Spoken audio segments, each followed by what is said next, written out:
Hello aspirants, this is Ankit. Welcome to Ashokanand edu hub. ये आपका 7वां parts है और इसमें हम अर्थव्यवस्था को जनवरी माह में जो महत्वपूर्ण अर्थव्यवस्था पर करंट अफेयर्स रहे हैं उनको हम डिस्कस करेंगे। और ये वीडियो थोड़ा सा लंबा हो सकता है क्योंकि आपका लगभग 20+ न्यूज हैं और मेरी कोशिश है कि मैं इसको वन वीडियो में ही कंप्लीट करूं। तो आइए शुरू करते हैं। पहला जो न्यूज है बिहार, सॉरी माफ़ कीजिएगा, विश्व का पहला कार्बन कर, वर्ल्ड फर्स्ट कार्बन टैक्स को हम समझते हैं। आइए। यूरोपीय संघ ने 1 जनवरी से carbon border adjustment mechanism CBAM जिसको कहते हैं के तहत विश्व का पहला कार्बन बॉर्डर टैक्स लागू करना शुरू कर दिया है। यह कार्बन यह कर कार्बन गहन वस्तुओं के आयात पर कार्बन से जुड़ा शुल्क लगाता है, जिसका भारत के इस्पात और एल्युमिनियम निर्यात पर महत्वपूर्ण प्रभाव पड़ेगा। कार्बन कर के बारे में, कार्बन कर एक प्रकार का दंड है, ध्यान दीजिएगा, यह एक दंड है जो व्यवसायों पर स्वीकार्य स्तर से अधिक ग्रीन हाउस गैस उत्सर्जन के लिए लगाया जाता है। अगर आप ग्रीन हाउस गैस को अधिक उत्सर्जित कर रहे हैं तो उस पर आपको, मतलब कि ये आपको व्यवसाय पर आपको लगाया जाएगा टैक्स। इसे सामान्यतः वातावरण में छोड़े गए उत्सर्जन के प्रति टन के आधार पर वसूला जाता है। कार्बन कर का मुख्य उद्देश्य कार्बन गहन गतिविधियों को हतोत्साहित करना है, ताकि उत्सर्जन को आर्थिक रूप से महंगा बनाकर स्वच्छ उत्पादन विधियों और ग्रीन हाउस गैसों के कम उत्सर्जन को प्रोत्साहित किया जा सके। जो हमारा इन्वायरमेंट जो पॉल्यूट हो रहा है उस पॉल्यूट को कम करने की दिशा में एक महत्वपूर्ण कदम है यह। कार्बन बॉर्डर एडजस्टमेंट मैकेनिज्म क्या है, आइए इसको थोड़ा सा जानते हैं। CBAM यूरोपीय संघ द्वारा कार्बन गहन वस्तुओं की आयात पर लगाया गया एक जलवायु संबंधी शुल्क है। यह यूरोपीय संघ के फिट फॉर 55 इन 2030 पैकेज का हिस्सा है। इसका उद्देश्य 1990 के स्तर की तुलना में 2030 तक ग्रीन हाउस गैस उत्सर्जन में 55% की कमी के लक्ष्य को प्राप्त करना है। आयातकों को CBAM कार्बन प्रमाणन खरीदने होते हैं, जिनकी कीमतें यूरोपीय संघ उत्सर्जन व्यापार प्रणाली में नीलामी दरों के अनुरूप होती है। प्रत्येक वर्ष जमा किए जाने वाले प्रमाण पत्रों की संख्या आयात की गई वस्तुओं की मात्रा और उनसे जुड़े उत्सर्जन पर निर्भर करती है। क्षेत्रीय कवरेज, यह बिजली क्षेत्र और ऊर्जा गहन उद्योगों जैसे सीमेंट, इस्पात, एल्युमिनियम, तेल शोधन, कागज, कांच, रसायन और उर्वरकों से संबंधित वस्तुओं पर लागू होता है। वैश्विक न्यूनतम कर, global minimum tax, OECD G20 के base erosion and profit shifting, जिसे हम BEPS कहते हैं, पर आधारित इंक्लूसिव फ्रेमवर्क ने वैश्विक न्यूनतम कर नियमों के समन्वित कार्यान्वयन के लिए साइड बाय साइड व्यवस्था पर सहमति व्यक्त की है।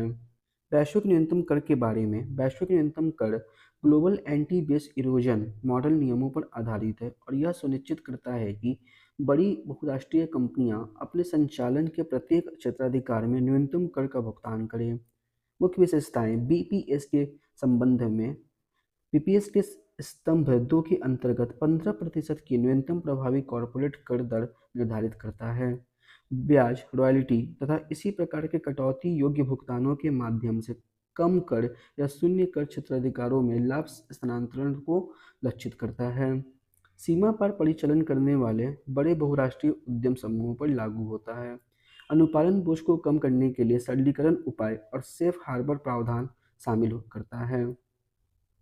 अपवाद, साइड बाय साइड व्यवस्था के तहत अमेरिका आधारित बहुराष्ट्रीय कंपनियों को प्रभावी रूप से 15% वैश्विक न्यूनतम कर से छुट्टी दी जा गई है।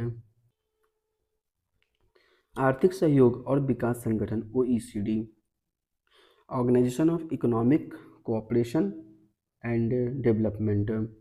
OECD एक अंतर सरकारी निकाय है जो आर्थिक सहयोग और वैश्विक नीति मानकों को बढ़ावा देता है।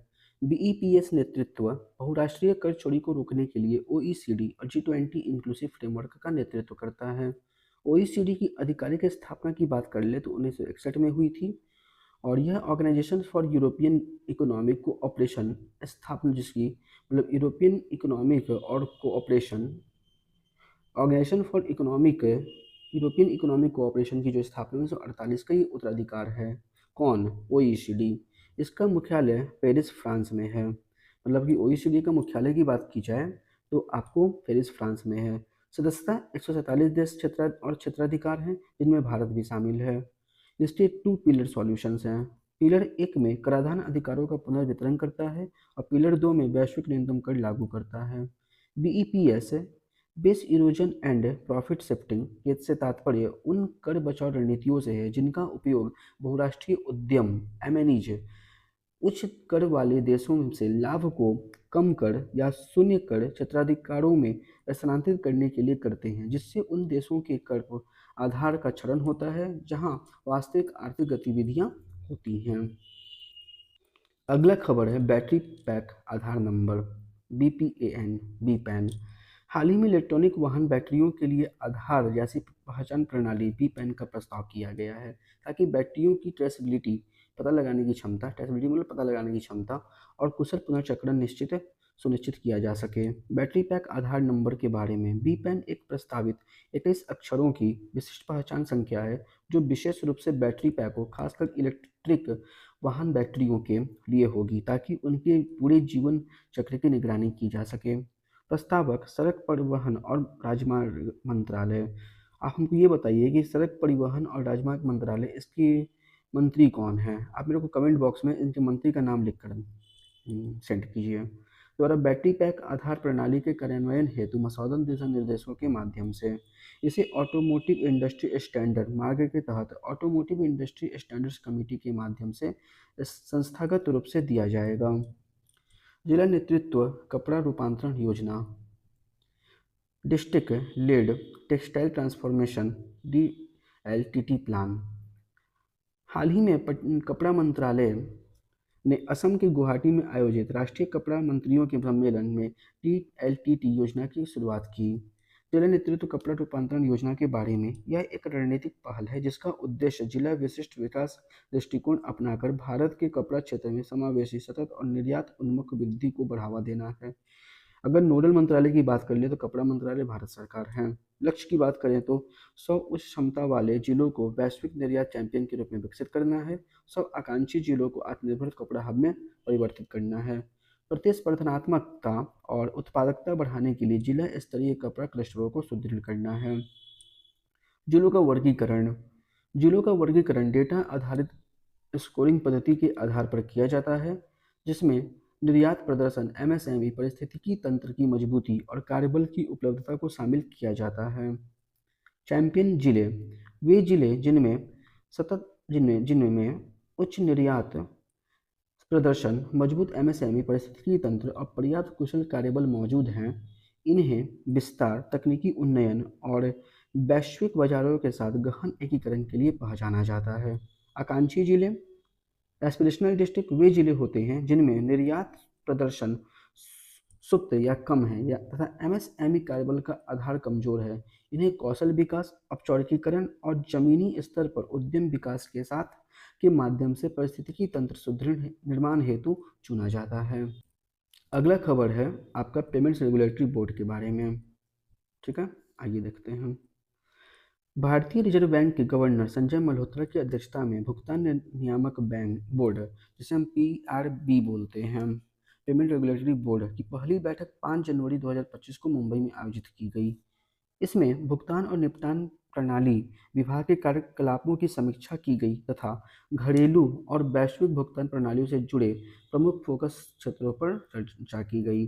सदस्यों ने पेमेंट विजन 2028 के मसौदे की भी समीक्षा की और डिजिटल भुगतानों पर RBI के हालिया सर्वेक्षण के निष्कर्षों पर विचार किया। विश्व का पहला कार्बन कर।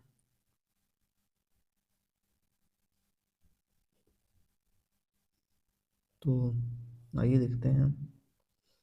यूरोपीय संघ ने 1 जनवरी से कार्बन बॉर्डर एडजस्टमेंट मैकेनिज्म जिसे हम CBAM के तहत विश्व का पहला कार्बन बॉर्डर टैक्स लागू करना शुरू कर दिया है। यह कर कार्बन गहन वस्तुओं के आयात पर कार्बन से जुड़ा शुल्क लगाता है, जिसका भारत के इस्पात और एल्युमिनियम निर्यात पर महत्वपूर्ण प्रभाव पड़ेगा।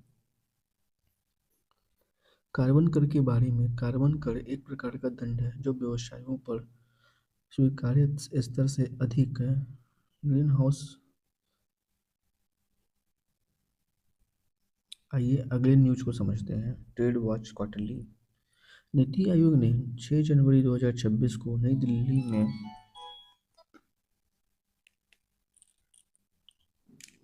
नीति आयोग ने 6 जनवरी 2026 को नई दिल्ली में वित्तीय वर्ष 2025-26 की पहली तिमाही के लिए ट्रेड वॉच क्वार्टरली के 5वें संस्करण का शुभारंभ किया।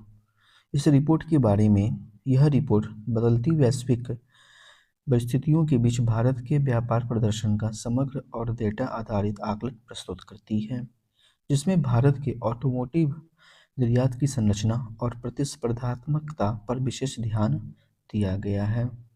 यह भारत के वर्तम यह भारत के व्यापार प्रोफाइल में उभरते संरचनात्मक परिवर्तनों को रेखांकित करती है, जिनमें प्रौद्योगिकी गहन निर्यातों का बढ़ता योगदान, सेवा आधारित वृद्धि की निरंतर मजबूती तथा वैश्विक मूल्य श्रृंखलाओं में गहन एकीकरण को दर्शाने वाले आयात संरचना में परिवर्तन शामिल है।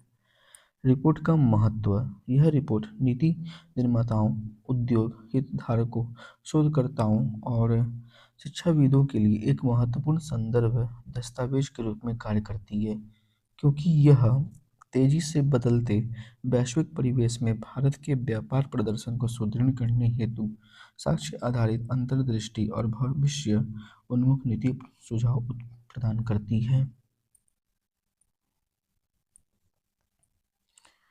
भारत विश्व का सबसे बड़ा चावल उत्पादक। अब जो भारत है वह विश्व का सबसे बड़ा चावल उत्पादक बन गया है।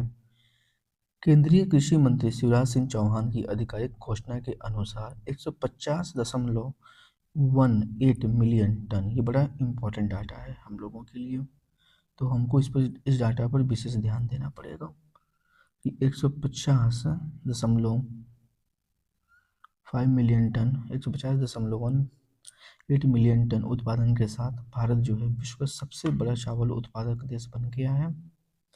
इस पर हम लोगों को विशेष ध्यान देना पड़ेगा। और जो चाइना है आपका 145.28 मिलियन टन के साथ और पीछे है, मतलब कि चाइना दूसरे नंबर पे हो गया है। अब चलिए आगे देखते हैं। भारत की पहली सौर ऊर्जा से संचालित एटीएम वैन। त्रिपुरा ग्रामीण बैंक ने भारत की पहली सौर ऊर्जा से संचालित एटीएम वैन शुरू की है।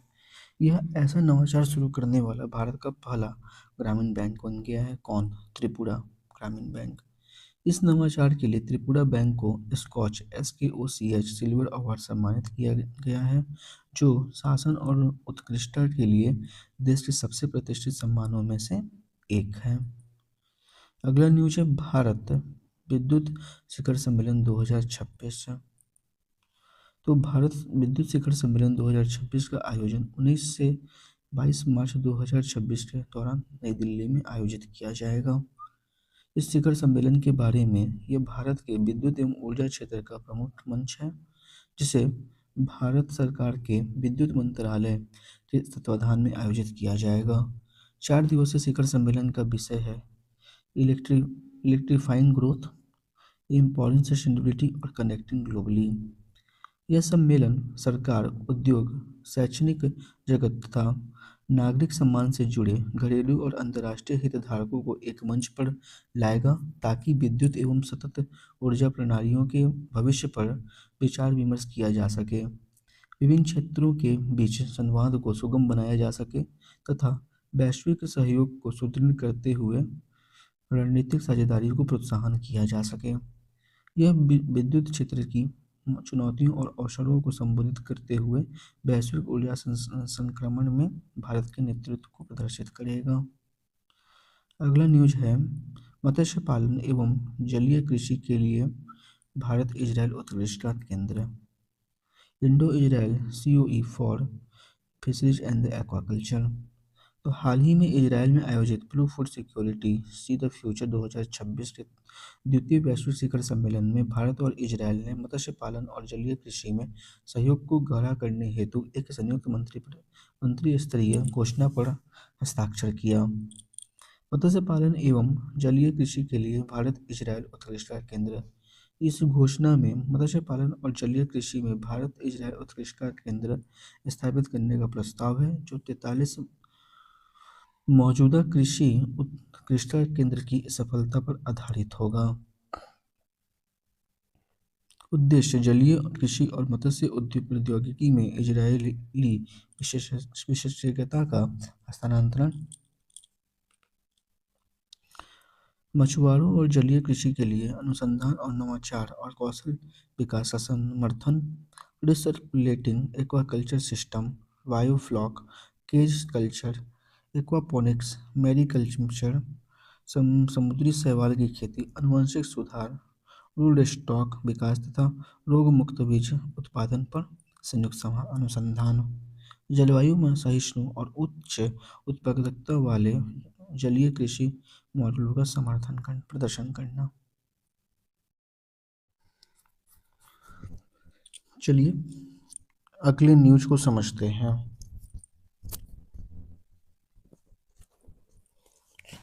एमएसएमई की कार्यक्षमता बढ़ाने के लिए नीति आयोग का रोडमैप। नीति आयोग ने योजनाओं के अभिसरण के माध्यम से एमएसएमई क्षेत्र में दक्षता की प्राप्ति अर्थात achieving efficiencies in MSME sectors through convergence of the schemes शीर्षक से एक रिपोर्ट जारी की है, जिसमें सूक्ष्म लघु और मध्यम उद्यमों के लिए सरकारी समर्थन को सुव्यवस्थित करने हेतु एक रणनीतिक ढांचा प्रस्तुत किया गया है।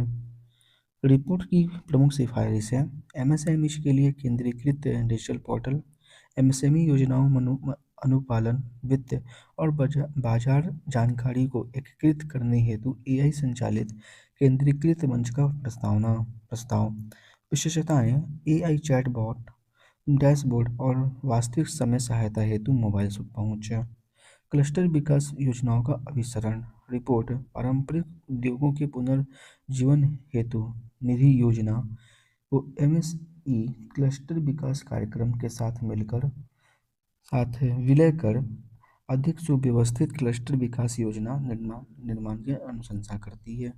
पारंपरिक उद्योगों के लिए समर्पित उप योजना का सृजन एमएसई सीडीपी के अंतर्गत एकीकृत शासन और समेकित वित्त पोषण। आगे देखते हैं कौशल विकास कार्यक्रमों का अभिसरण। कौशल विकास पहलों को निम्नलिखित 3 स्तरीय संरचना में पुनर्गठित किया जाना चाहिए। उद्यमिता और वैश्विक कौशल, एमएसएमई तकनीकी कौशल, ग्रामीण और महिला कारीगरों के लिए प्रशिक्षण, क्रय और विपणन योजना का अंतर्राष्ट्रीय सहयोग के साथ अभिसरण, एमएसएमई की विपणन सहायता तक पहुंच को सरल बनाने और बाजार विस्तार हेतु पीएमएस और आईसी को एकीकृत विपणन सहायता विंग के अंतर्गत विलय करने की सिफारिश। घरेलू घटक राष्ट्रीय प्रदर्शनियों, व्यापार मेलों और क्रेता विक्रेताओं बैठकों में एमएसएमई की भागीदारी को सुगम बनाता है। अंतर्राष्ट्रीय घटक विदेशी व्यापार मेलों, बी2बी कार्यक्रमों और क्रेता विक्रेताओं बैठकों के माध्यम से वैश्विक बाजार पहुंच का समर्थन। नवोन्मेषी उद्यम वित्तपोषण, नवाचार वित्तपोषण को सुव्यवस्थित करने के लिए एस्पायर और एमएसएमई इनोवेटिव स्कीम के साथ एक समर्पित कृषि ग्रामीण उद्यम श्रेणी के अंतर्गत एकीकृत करने की सिफारिश है। एमएसएमई के बारे में आइए देख लेते हैं थोड़ा सा।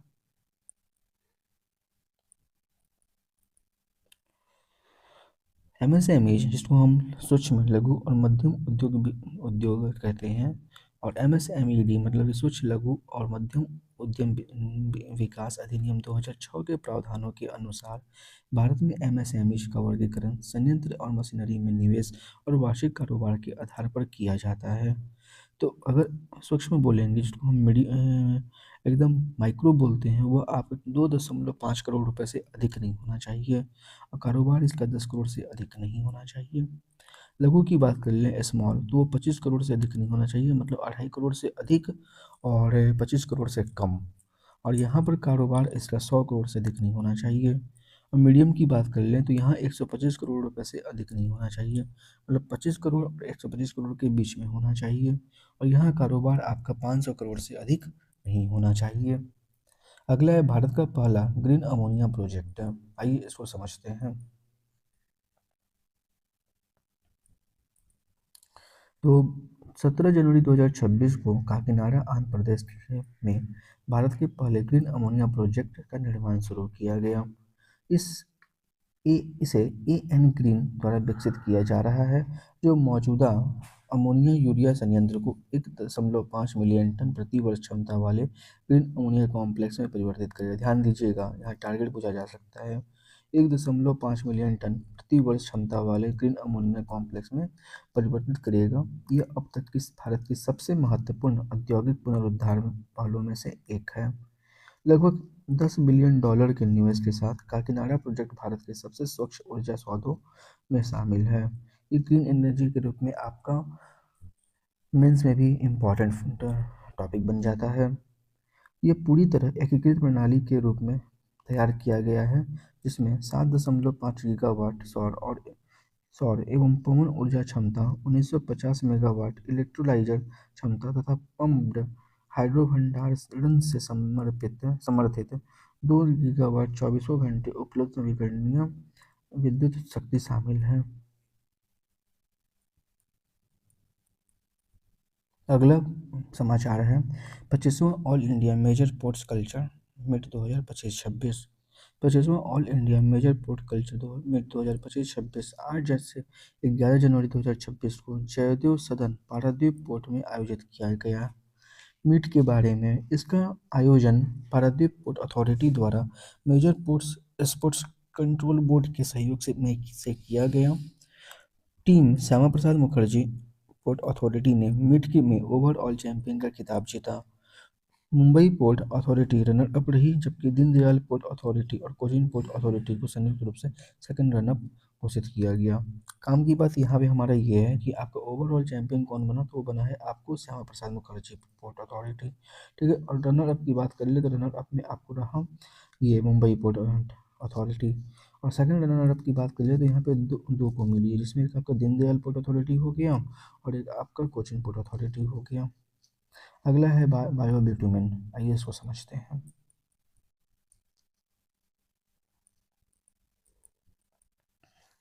7 जनवरी 2026 को सड़क परिवहन और राजमार्ग मंत्री नितिन गडकरी द्वारा नई घोषणा के अनुसार भारत सड़क निर्माण के लिए बायोबिटुमेन का वाणिज्यिक उत्पादन करने वाला विश्व का पहला देश बन गया है। इस पहल को नई दिल्ली में आयोजित वैज्ञानिक और औद्योगिक अनुसंधान परिषद CSIR, जिसे हम कहते हैं, की प्रौद्योगिकी हस्तांतरण समारोह में रेखांकित किया गया। बायोबिटुमेन कच्चे तिल से प्राप्त पारंपरिक बिटुमेन का एक पर्यावरण अनुकूल विकल्प है। यह फसल अवशेषों को जलाने से होने वाले प्रदूषण को कम करने में सहायक होगा और सतत अवसंरचना को बढ़ावा देगा। भारत की पहली ओपन सी फिश फार्मिंग परियोजना। केंद्रीय मंत्री डॉक्टर जितेंद्र सिंह ने अंडमान सागर में श्रीविजयपुरम की उत्तरी खाड़ी में भारत की पहली खुले समुद्र में समुद्री मत्स्य पालन परियोजना का शुभारंभ किया।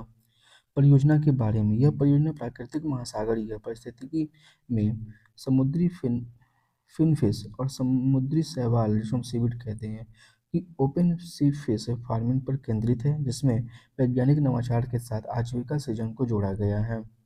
इसका कार्यक्रम इसका कार्यान्वयन पृथ्वी विज्ञान मंत्रालय, उसकी तकनीकी इकाई, राष्ट्रीय महासागर प्रौद्योगिकी संस्थान तथा अंडमान एवं निकोबार द्वीप समूह प्रशासन के सहयोग से किया जा रहा है। अगला न्यूज है भारत की पहली हाइड्रोजन चलित ट्रेन। भारत की पहली हाइड्रोजन चालित ट्रेन चालू हो गई है। आइए इसको समझते हैं। भारतीय रेलवे हरियाणा में भारत की पहली हाइड्रोजन चालित ट्रेन का आधिकारिक रूप से अनावरण करने जा रहा है। पायलट चरण के अंतर्गत इस ट्रेन को हरियाणा में जिंद और सोनीपत के बीच संचालित किए जाने की योजना है। इस ट्रेन का निर्माण चेन्नई स्थित इंटीग्रल कोच फैक्ट्री में किया गया है। इसे मेट्रो शैली के लेआउट से में डिजाइन किया गया है, जिसमें प्रस्थान से पहले पूरी तरह बंद होने वाली दरवाजे हैं, जिससे यात्रियों की सुरक्षा बढ़ती है। इस ट्रेन में इस यह ट्रेन जींद में स्थापित अत्याधुनिक हाइड्रोजन उत्पादन संयंत्र से ईंधन प्राप्त करेगा। इस संयंत्र का भंडारण क्षमता 3000 किलोग्राम है और यह जल के विद्युत अपघटन, जिसे हम इलेक्ट्रोलाइसिस कहते हैं, के माध्यम से हाइड्रोजन का उत्पादन करता है। 3 वर्षीय पीपीपी परियोजना पाइपलाइन।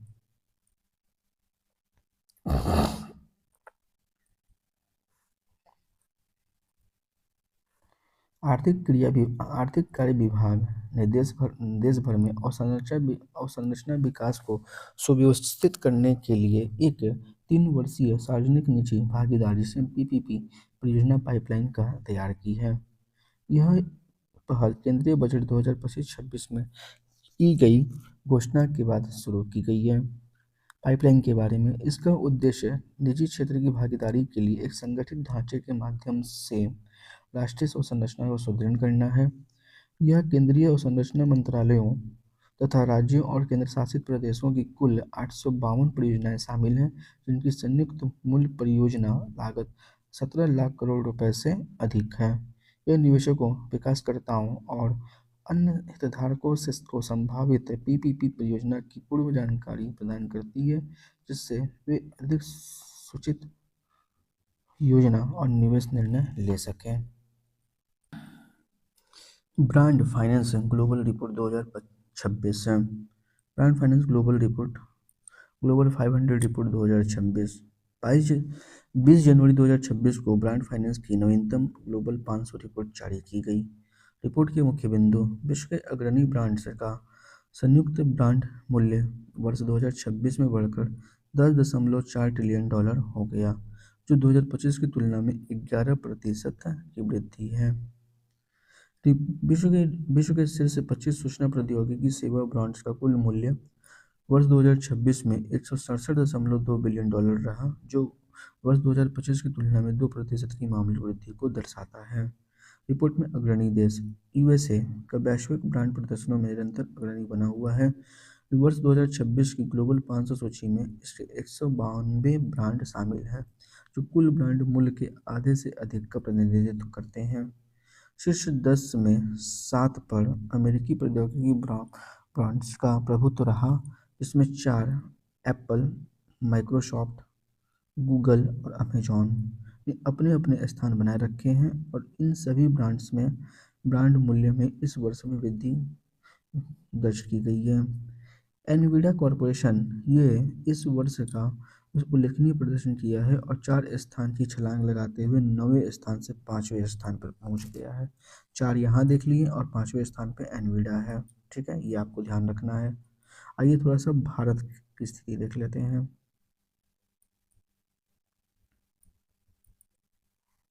तो 2026 की ग्लोबल 500 सूची में भारतीय ब्रांड की हिस्सेदारी केवल 1.5% रही है और कोई भी भारतीय ब्रांड शीर्ष 50 में कोई स्थान नहीं बना सका है।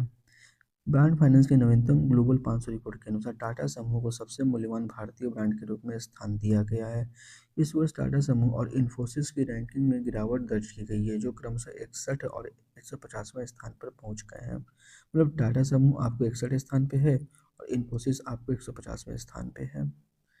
भारत की टाटा कंसल्टेंसी सर्विसेज और इन्फोसिस ने आईटी सेवाओं के क्षेत्र में क्रमशः दूसरे और तीसरे सबसे मूल्यवान ब्रांड के रूप में अपनी स्थिति बनाए रखी है।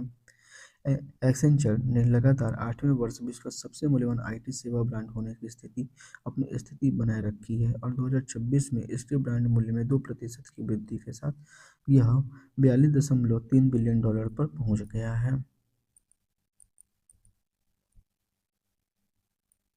वर्तमान में 8 भारतीय आईटी सेवा प्रदाता कुल ब्रांड मूल्य का 36% अर्थात $60.4 बिलियन का योगदान करते हैं। $21.2 बिलियन के ब्रांड मूल्य के साथ टाटा कंसल्टेंसी सर्विसेज लगातार 5वें वर्ष विश्व का दूसरा सबसे मूल्यवान आईटी सेवा ब्रांड बना हुआ है। अगला समाचार है आर्थिक सर्वेक्षण 2025-26। केंद्रीय वित्त मंत्री निर्मला सीतारमण ने 29 जनवरी 2026 को लोकसभा और राज्यसभा दोनों सदनों में आर्थिक सर्वेक्षण 2025-26 प्रस्तुत किया। इसके महत्वपूर्ण बिंदु हैं 2026-27 के लिए सकल घरेलू उत्पाद की वृद्धि दर 6.8 से 7.2% रहने के बीच रहने का अनुमान लगाया गया है, जो वर्तमान वित्तीय वर्ष के 7.4% के अनुमान में थोड़ा कम है। प्रथम अग्रिम अनुमान के अनुसार वित्त वर्ष 2026 के लिए वास्तविक सकल घरेलू उत्पाद वृद्धि दर 7.4% तथा सकल मूल्य वर्धन की वृद्धि दर 7.3% रहने का अनुमान है।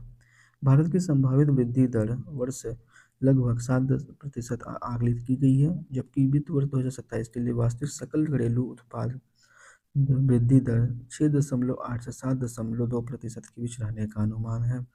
वर्ष 2005 से वर्ष 2024 के बीच वैश्विक वस्तु निर्यात में भारत की हिस्सेदारी लगभग 1% से बढ़कर 1.8% हो गई है।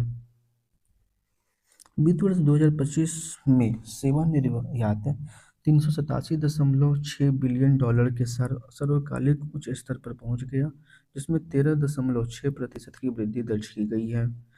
भारत विश्व में प्रेषण प्राप्त करने वाला सबसे बड़ा देश बना हुआ है, जहां वित्त वर्ष 2025 में इसका प्रवाह 135.4 बिलियन तक पहुंच गया है। 16 जनवरी 2026 तक भारत का विदेशी मुद्रा भंडारण 701.4 बिलियन डॉलर हो गया है, जो 11 महीनों की आयात और 94% बाह्य ऋण को कवर करने के लिए पर्याप्त है। घरेलू मुद्रास्फीति अप्रैल-दिसंबर 2025 की अवधि में औसतन 1.7% रही। भारत का खाद्यान्न उत्पादन कृषि वर्ष 2024-25 में बढ़कर 3577.3 लाख मीट्रिक टन होने का अनुमान है, जो पिछले वर्ष की तुलना में 254.3 लाख मीट्रिक टन अधिक है। विनिर्माण क्षेत्र में सकल मूल्यवर्धन (जीवीए) में वित्त वर्ष 2026 की पहली तिमाही में 7.72% और दूसरी तिमाही में 9.13% वृद्धि दर्ज की गई है, जो संरचनात्मक सुधार को दर्शाता है। उत्पादन से जुड़ी प्रोत्साहन (पीएलआई) योजनाओं के अंतर्गत 14 क्षेत्रों में लगभग 2.0 लाख करोड़ रुपए से अधिक का वास्तविक निवेश आकर्षित हुआ है, जिससे 18.7 लाख करोड़ रुपए से अधिक का अतिरिक्त उत्पादन बिक्री हुआ है तथा 12.6 लाख रुपए से अधिक रोजगार सृजित हुए हैं। इंडिया सेमीकंडक्टर मिशन के अंतर्गत घरेलू क्षमताओं को आगे बढ़ाया गया है, जिसमें लगभग 1.60 लाख करोड़ रुपए की निवेश वाली 10 परियोजनाएं शामिल हैं।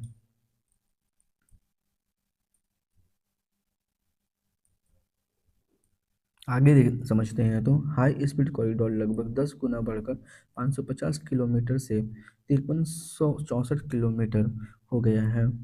साथ ही फाइनेंशियल ईयर 2026 में 3500 किलोमीटर नई रेलवे लाइनें जोड़ी गई हैं। भारत विश्व का तीसरा सबसे घरेलू विमानन बाजार बन गया है, जहां हवाई अड्डों की संख्या 2014 में जो आपको 74 थी, वह आपको बढ़कर 2025 में 164 हो गई है और ये वृद्धि लगातार बढ़ ही रही है। भारत नवीकरणीय ऊर्जा और स्थापित सौर क्षमता में वैश्विक स्तर पर तीसरे स्थान पर रहा है। भारत स्वायत्त उपग्रह डॉकिंग स्पेस जिसे कहते हैं क्षमता हासिल करने वाला चौथा देश बन गया है। भारत में अब 23 आईआईटी, 23 आईआईएम और 20 एम्स हैं। साथ ही जंजीबार और अबू धाबी में 2 अंतर्राष्ट्रीय आईआईटी परिसरों की स्थापना की गई है। ध्यान दीजिएगा, ये इम्पोर्टेंट न्यूज है हम लोगों के लिए। नीति आयोग द्वारा मापे गए बहुआयामी गरीबी सूचकांक एमपीआई के अनुसार गरीबी 2005 से 2006 के 55.3% घटकर 2022-23 में 11.28% हो गई है। भारत ऊर्जा सप्ताह 2026, इंडिया एनर्जी वीक 2026 क्या है समझते हैं। वर्ल्ड ऑयल आउटलुक 2025 के अनुसार भारत ऊर्जा सप्ताह 2026 में प्रस्तुत आकलन के अनुसार वर्ष 2050 तक वैश्विक तेल मांग वृद्धि में भारत के सबसे बड़े योगदानकर्ताओं में से बनने का अनुमान है। भारतीय ऊर्जा सप्ताह 2026 भारत का वार्षिक प्रमुख वैश्विक ऊर्जा सम्मेलन एवं प्रदर्शनी का चौथा संस्करण है। स्थान इसका गोवा है। रेल मंत्रालय पेट्रोल एवं प्राकृतिक गैस मंत्रालय है। और प्रमुख क्षेत्र हाइड्रोजन, जैव ईंधन, द्रवीकृत प्राकृतिक गैस, नवीकरणीय ऊर्जा, कृत्रिम बुद्धिमत्ता, डिजिटल ऊर्जा, सिटी गैस वितरण, पेट्रो रसायन और निवल शून्य समाधान शामिल है। विश्व का सबसे बड़ा compressed air power storage plant.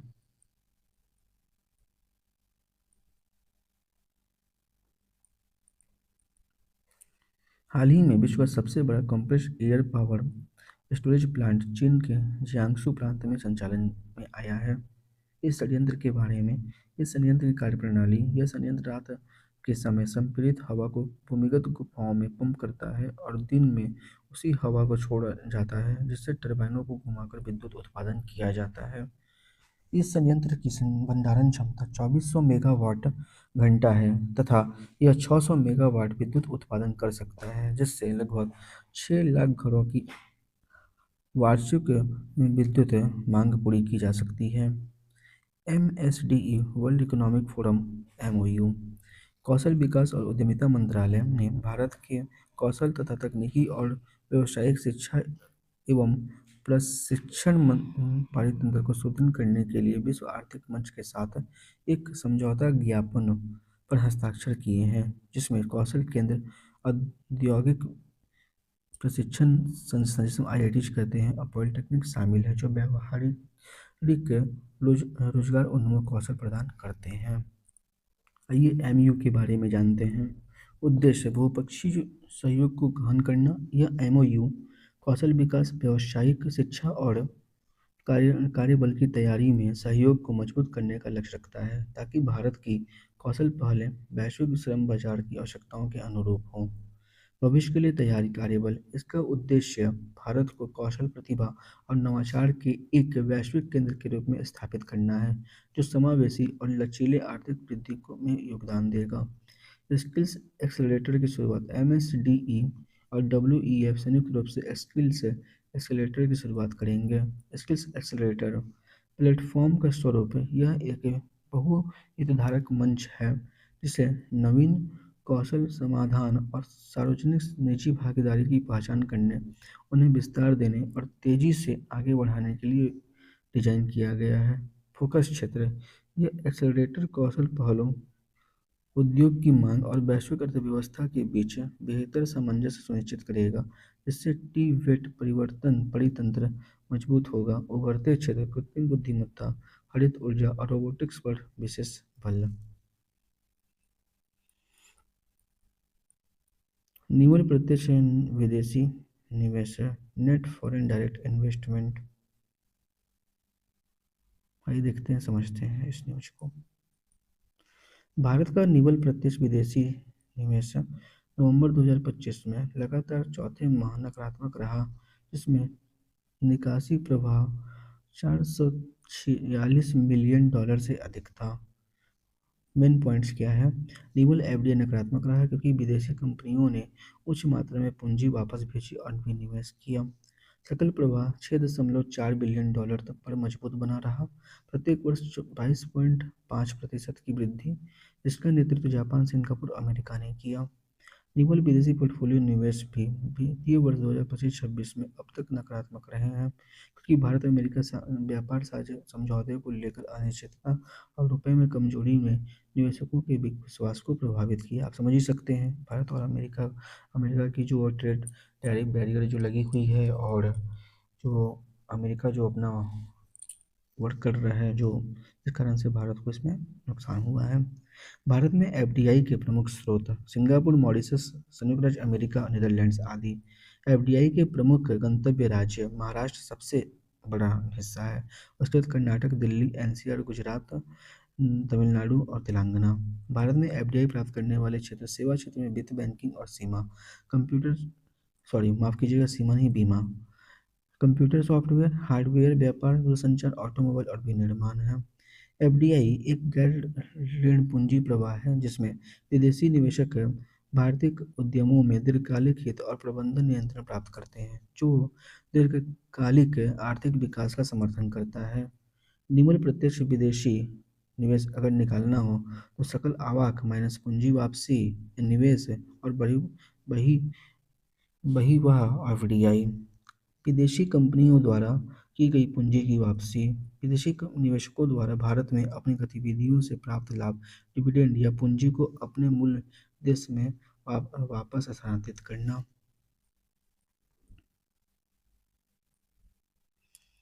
अगला है विनिवेश, जिसको हम डिसइन्वेस्टमेंट कहते हैं। विदेशी कंपनियों द्वारा भारतीय फर्मों में अपने स्वामित्व हिस्सेदारी की आंशिक या पूर्ण रूप से बेचना या कम करना। बहिर्वाह प्रवाह क्या है, एफडीआई क्या है, तो आउटवर्ड एफडीआई भारतीय कंपनियों द्वारा भारत के बाहर स्थित व्यवसायों या संपत्तियों में किया गया निवेश आपका आउटवर्ड एफडीआई कहलाता है। चौथी औद्योगिक क्रांति के केंद्र, centres for the fourth industrial revolution, ये भारत में बना है। देखते हैं क्या है और समझते हैं इसको, कौन से शहर में खोला गया है इसे।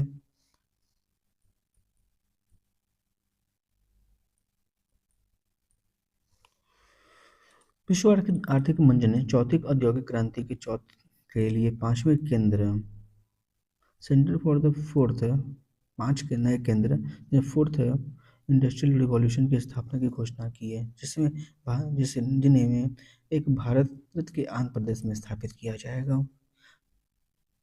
प्रारंभ एवं नेतृत्व, इस नेटवर्क की शुरुआत 2017 में वर्ष विश्व आर्थिक मंच द्वारा उभरती प्रौद्योगिकियों के शासन को दिशा देने हेतु की गई थी। नेटवर्क का स्वरूप है, यह एक वैश्विक बहुहितधारक मंच है जो सरकार, उद्योग, शिक्षा जगत और तक नागरिक समाज को आपस में जोड़ता है। मुख्य उद्देश्य यह सुनिश्चित करना कि उभरती प्रौद्योगिकियां सामाजिक लाभ प्रदान करें, साथ ही नैतिक सुरक्षा और आर्थिक जोखिमों को न्यूनतम किया जा सके। नेटवर्क संरचना, यह विभिन्न महाद्वीपों में स्थित है, स्वतंत्र राष्ट्रीय और विषयगत चतुर्थ औद्योगिक क्रांति केंद्रों में मिलकर बना है। प्रमुख प्रौद्योगिकी केंद्र, कृत्रिम बुद्धिमत्ता एआई, डाटा गवर्नेंस, साइबर सुरक्षा, ब्लॉकचेन, इंटरनेट ऑफ थिंग्स, ऊर्जा संक्रमण तथा फ्रंटियर प्रौद्योगिकियों पर आधारित है। C4IR भारत में चतुर्थ औद्योगिक क्रांति केंद्र, स्थापना, इसका नया केंद्र आंध्र प्रदेश में स्थित है। इसे centre for energy and cyber resilience नाम दिया गया है। यह भारत का तीसरा C4IR केंद्र होगा। पहला मुंबई, दूसरा तेलंगाना में पहले से स्थापित केंद्रों के बाद आपको आंध्र प्रदेश में खोला गया है। ठीक है, यह केंद्र आंध्र प्रदेश सरकार के साथ साझेदारी में स्थापित किया गया है। यह सहयोग रेजिलिएंट डिजिटल और ऊर्जा प्रणालियों के निर्माण से संबंधित राज्य की प्राथमिकताओं के अनुरूप है। उद्देश्य ऊर्जा संक्रमण जैसे हरित ऊर्जा प्रणाली में नवाचार को बढ़ावा देना, विभिन्न उद्योगों में साइबर लचीलापन सुदृढ़ करना, साइबर सुरक्षा रणनीतियों का विकास, कार्यबल का कौशल उन्नयन और विश्वसनीय डिजिटल प्रणालियों को प्रोत्साहित करना। चतुर्थ औद्योगिक क्रांति के बारे में, चतुर्थ औद्योगिक क्रांति तीव्र तकनीकी परिवर्तन का वर्तमान युग है, जिसकी विशेषता भौतिक, डिजिटल और जैविक क्षेत्रों का संलयन है। इसे पहली बार वर्ष 2016 में विश्व आर्थिक मंच के संस्थापक क्लास श्वाब द्वारा डिजिटल क्रांति से आगे के एक विशिष्ट नए चरण के रूप में वर्णित किया गया है।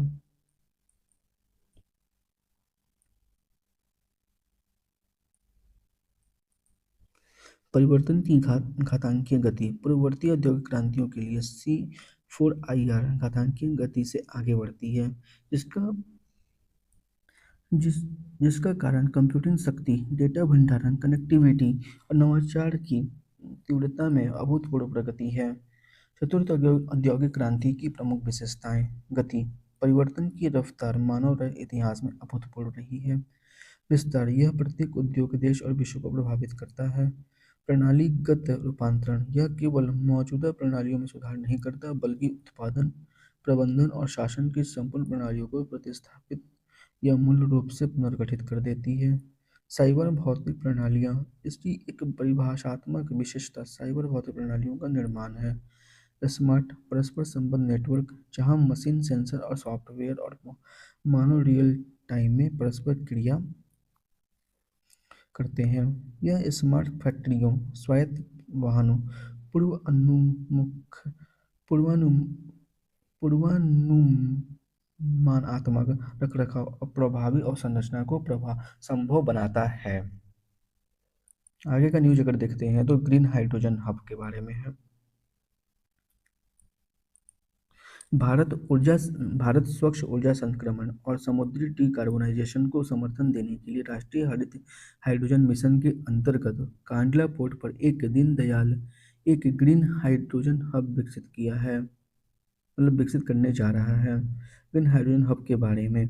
ग्रीन हाइड्रोजन हब एक स्थानीयकृत एकीकृत तंत्र है जो लागत कम करने और औद्योगिक डिकार्बोनाइजेशन को तेज करने के लिए ग्रीन हाइड्रोजन के उत्पादन, भंडारण, वितरण और अंतिम उपयोग को एक साथ जोड़ता है। ग्रीन हाइड्रोजन को वह हाइड्रोजन माना जाता है जो नवीकरणीय ऊर्जा का उपयोग कर इलेक्ट्रोलाइसिस के माध्यम से या बायोमास रूपांतरण द्वारा उत्पादित की जाती है, जिसमें well to well to gate उत्सर्जन सीमा 1 किलोग्राम हाइड्रोजन पर 2 किलोग्राम CO2 समतुल्य से अधिक नहीं होती। इस सीमा में जल उपचार, इलेक्ट्रोलाइसिस, गैस शुद्धिकरण, सुखाने और संपीड़ित शामिल है तथा निगरानी के लिए ऊर्जा दक्षता ब्यूरो को नोडल प्राधिकरण बनाया गया है। प्रस्तावित हब का विकास दीनदयाल प्राधिकरण, गांडला, गुजरात में किया जाएगा, जहां बड़े पैमाने पर उत्पादन, घरेलू उपयोग और ग्रीन हाइड्रोजन व उसके व्युत्पन्नों के निर्यात के लिए बंदरगाह और संरचना का उपयोग किया जाएगा। मुख्य विशेषताएं।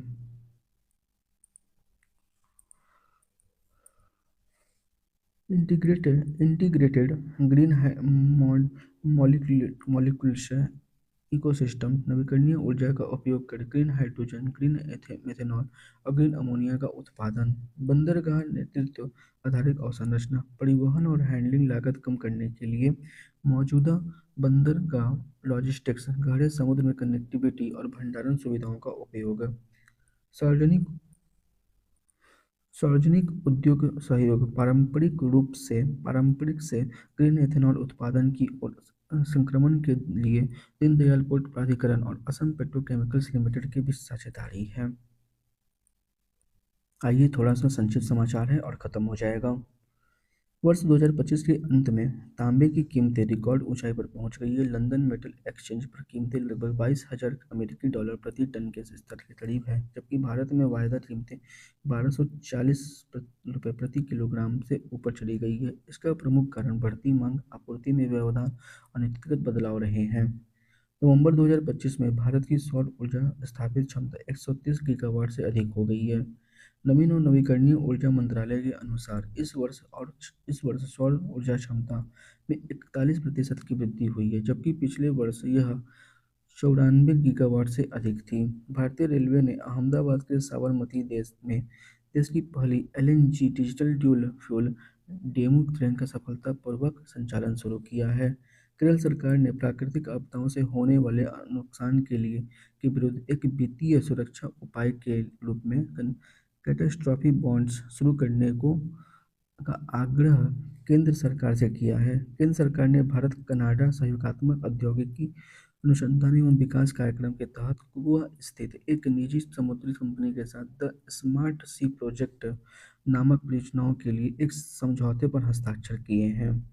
इसका उद्देश्य 20 यात्री क्षमता वाले इलेक्ट्रिक नाव का विकास और प्रदर्शन करना है, जो पर्यावरण अनुकूल जलमार्गों से जुड़े देश के व्यापक लक्ष्यों में योगदान देगा। इस प्रकार अर्थव्यवस्था का जो पूरा न्यूज़ था वो हमने इस वीडियो में कंप्लीट कर लिया है।